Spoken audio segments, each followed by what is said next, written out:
আসসালামু আলাইকুম বন্ধুরা, সবাই কেমন আছেন? আশা করি ভালো আছেন।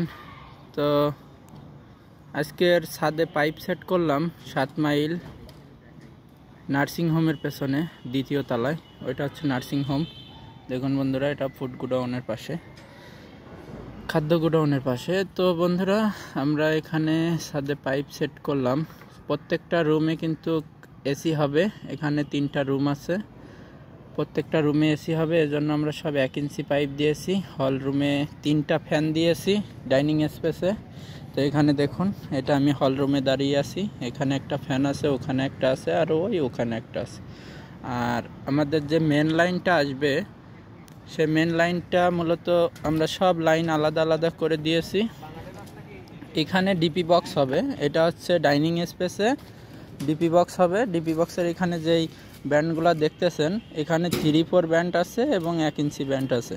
3-4 ব্যান্ড দিয়ে প্রত্যেকটা 3-4 পাইপ দিয়ে প্রত্যেকটা রুমে একটা করে হচ্ছে লাইন আলাদা আমাদের মেন লাইন চলে যাচ্ছে। কোনো একটা পাইপের ভিতর দিয়ে আমাদের মেন লাইনটি টানা লাগবে না, কারণ এখানে এসির তার হবে। আমাদের পাইপে কোনো চাপ থাকবে না, ঠিক আছে? তারের কোনো চাপ থাকবে না। এভাবে কাজগুলো করলে আপনাদের তার টানতে সুবিধা হবে এবং মহাজনের অনেকটা তার বেঁচে যাবে। তো আমি দেখাই, এটা কিন্তু একটা মেন লাইন একটা ঘরে ঢুকেছে। ওখানে ডিপি বক্স থেকে 2টা এসির তার এবং 2টা রুমের তার, আর এবং হচ্ছে একটা হচ্ছে আইপিএসের তার। এই মোট 5টা তার আমাদের এখানে দরজার পাশেই আমাদের 3টা ব্যান্ড লাগানো আছে। দেখুন খুব সুন্দরভাবে। এখানে এটা ঘরের থেকে আসছে, আর এটা হচ্ছে বারান্দা থেকে, আর এটা হচ্ছে মেন লাইন ডিপি বক্স থেকে সরাসরি চলে আসছে। এখানে দেখুন ওই সাইডে একটা ফ্যান হুক আছে, ওই সামনে একটা ঝুল বারান্দা আছে। আমরা এই লাইনগুলো কমপ্লিট করতেছি। আর এখানে যে 2টা পাইপ দেখতেছেন, ওই সরাসরি সিঁড়ির সামনে চলে গেছে। এটা দিয়ে মিটারের মেন লাইনটি আসবে। আমি আপনাদের দেখাই, দেখুন বন্ধুরা,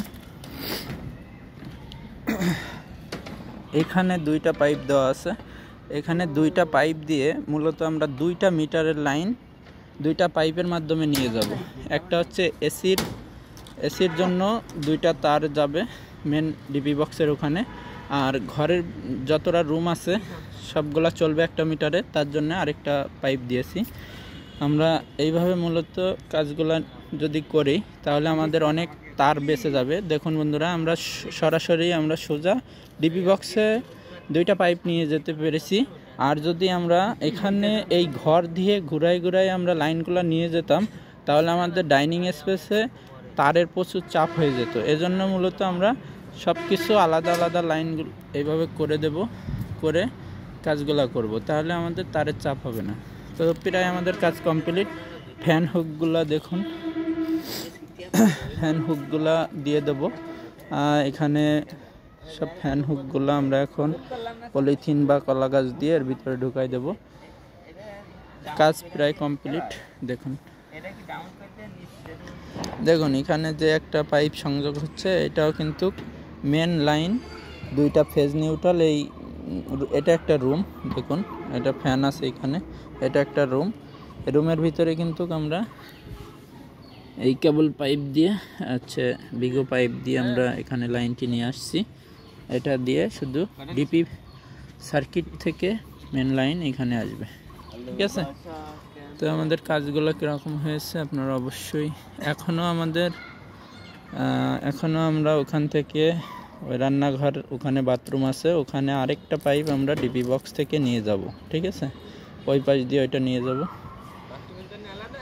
না, বাথরুম আর হচ্ছে রান্নাঘর মিলে একটা লাইন লাগাই দিলে হচ্ছে। তাহলে আমাদের ঘরগুলো সব আলাদা আলাদা হয়ে গেছে, শুধু আর একটা লাইন টানলে হয়ে যাচ্ছে। দেখুন আমরা 2য় তলায় আছি। 2য় তলার কাজ মূলত এইভাবে করে দিচ্ছি। তো কাজটি যদি ভালো লেগে থাকে আপনাদের কাছে, অবশ্যই আপনারা লাইক করবেন, কমেন্টে জানাবেন আপনাদের মূল্যবান মতামত। এই যে আমি